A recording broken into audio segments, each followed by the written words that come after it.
Olá, tudo bem com vocês? Hoje nós vamos falar sobre igreja ou salão. Eis a questão. Casar na igreja ou no salão? Bom, na verdade isso depende muito da sua relação com a religião, né?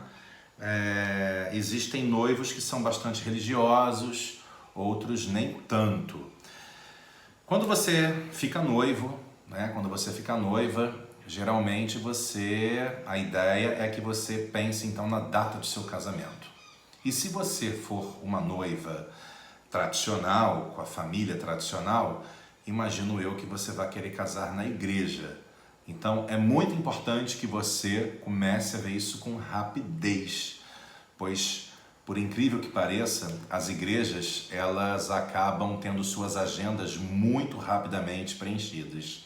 Então, uma igreja tradicional, ela costuma, no caso das grandes cidades que eu estou falando, né? Rio, São Paulo, acredito eu que Belo Horizonte também, enfim, as grandes capitais principalmente, elas têm suas principais igrejas com a agenda comprometida muito rapidamente. Então, é muito importante que você, assim que decidir o seu noivado, você consiga pensar logo na igreja que você quer se casar e ver a data que tem disponível, senão você vai ter dificuldade, né?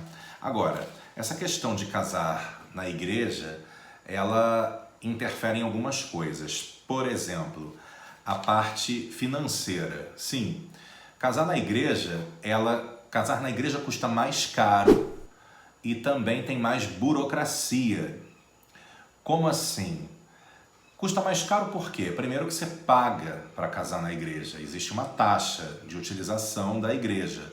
Se você não é frequentador daquela igreja, não costuma ir à missa, não conhece o padre, etc e tal, então você vai ter que pagar pela utilização daquela igreja.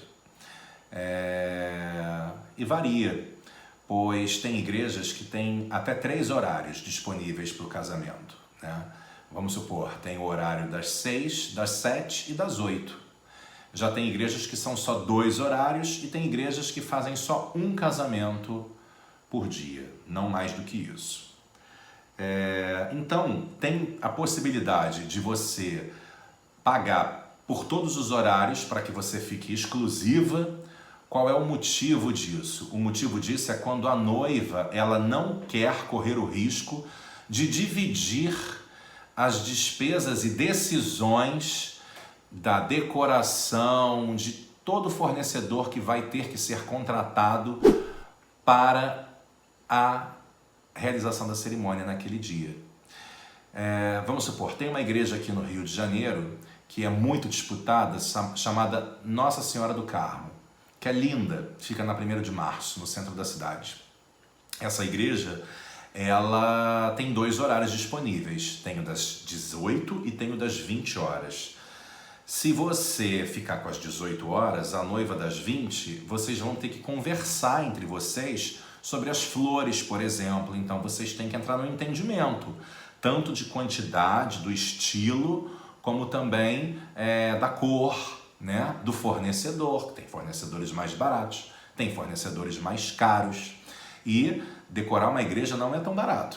Para você ter uma noção, a parte floral dessa igreja que eu estou dando como exemplo, ela sai por no mínimo 6, 7 mil reais, tá? Uma decoração mais suntuosa pode passar de 15, 20, tá bom? Além disso, tem a iluminação decorativa, tem a música, né? Tem a orquestra que pode ser contratada.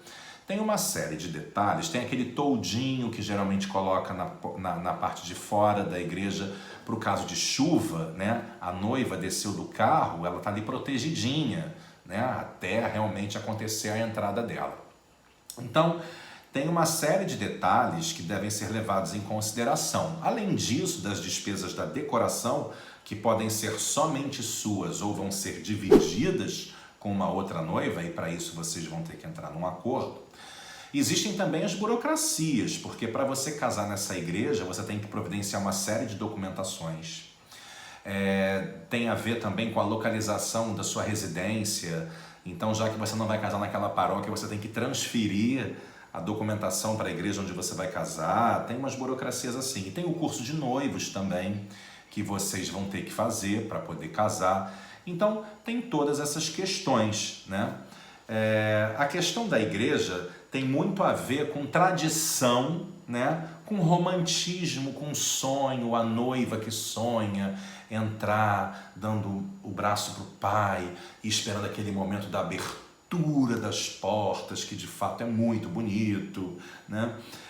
Enfim, isso tudo realmente tem a ver com uma família tradicional, uma família religiosa. Às vezes a noiva nem é tão religiosa, mas faz muito mais por carinho aos pais que são religiosos, então por eles ela acaba querendo fazer na igreja para poder dar essa felicidade aos pais, né? Agora, existem algumas coisas que na igreja você fica também limitada, como o que, por exemplo? Música, né? Tem igrejas que não permitem a utilização de determinados estilos de música, que é comum, por exemplo, às vezes você quer que as crianças entrem com uma música que não é religiosa, e aí eles não permitem. Você tem que utilizar músicas religiosas, músicas que realmente são autorizadas pelo conselho eclesiástico, pela igreja, né? Então você fica mais limitado, você não pode fazer uma cerimônia tão autêntica como você faria se fosse no local da festa. Porque no local da festa você dita as suas regras, você segue o seu protocolo, o que você quer fazer. Na igreja, não. Na igreja são as regras da igreja. Da mesma maneira como a música tem a parte da decoração. Eu dei o exemplo das flores, mas a igreja, ela te limita. Você também não tem a liberdade de fazer o que você bem entender na igreja. São assim, olha, você pode colocar flores ali, aqui no altar, você pode colocar 2 arranjos aqui na entrada e no corredor, na nave, ponto. Então você não pode sair distribuindo flores, paisagismo, velas, se você quiser. Não pode. Eles vão te limitar. Além disso, tem também algumas... geralmente as igrejas elas possuem algumas listinhas de quais são os fornecedores credenciados, autorizados a trabalhar naquela igreja, tá? Então, às vezes o florista que você quer não pode fazer a decoração da sua igreja. Às vezes o florista que vai fazer é o florista que está autorizado a trabalhar naquela igreja. Da mesma maneira o cara da iluminação, da mesma maneira a orquestra. Tudo isso também tem que verificar. Essa questão de horário, como eu já falei também, é uma questão que você não vai ter liberdade. Você tem, por exemplo, 18 horas, né? E o padre ele vai te determinar assim, o seu limite para atraso. Porque também tem a outra noiva depois. E mesmo nas igrejas que você utilizar todos os horários para você, ou que só tenha um horário mesmo, eles são rigorosos. Não dá uma de louca e chegue muito atrasada não, porque o padre sai de cena lá. Enfim, são essas questões que você tem que levar em consideração se você optar por casar na igreja, tá? É um pouco mais oneroso, tem mais burocracia e tem igreja até que, para você ter uma noção, às vezes não permite, olha isso, que os fotógrafos, eles ocupem algum espaço no altar para fotografar você. Ou seja, você não vai ter registro de momentos importantes ali da cerimônia, porque os padres não permitem que os fotógrafos fiquem se movimentando. Tem padre que se irrita com isso e não quer de jeito nenhum a presença de fotógrafos e cinegrafistas no altar. Então isso também é uma outra questão que você também deve levar em consideração, deve entender direitinho como é que funciona a igreja que você está indo escolher para fazer seu casamento, tá bom? A vantagem de você fazer fora, né? Ou seja, no local da sua festa, primeiro, você não vai gastar com o aluguel do espaço porque você já está com ele, o local já foi pago, né? Então aquele espaço já está à disposição para ser utilizado para a sua cerimônia. Existe a liberdade de você poder pensar, por exemplo, em fazer um evento diurno, né? Porque são poucas as igrejas que fazem casamentos diurnos. Acho que 80% ou mais, na verdade, só fazem casamentos noturnos. Então, as pessoas que têm o desejo de casar com o pôr do sol ou de manhã, elas não têm condição de casar na igreja, tem que ser realmente no local da festa, no local da recepção. E essa é a vantagem, porque uma cerimônia, né, na casa de festas, no local que você escolheu para fazer a tua festa, ela vai ser mais autêntica, porque você vai ditar as regras. As músicas você tem liberdade para escolher, quem vai entrar com quem, quantidade de padrinhos, enfim, você que vai determinar como vai ser. Se você quiser homenagear alguém no meio da cerimônia, você vai homenagear. Enfim, existe toda essa liberdade. Então, como eu costumo dizer isso, fica uma cerimônia mais autêntica, com a cara do casal, tá? Além disso, você não vai ter aquelas despesas com curso de noiva, você não vai ter as burocracias de documentação, e a decoração, ela pode ser, dependendo do seu nível de exigência, ela pode também não custar tanto, né? Porque o ambiente em si já vai estar decorado para a sua festa, né? Existe uma outra coisa uma coisa importante, né?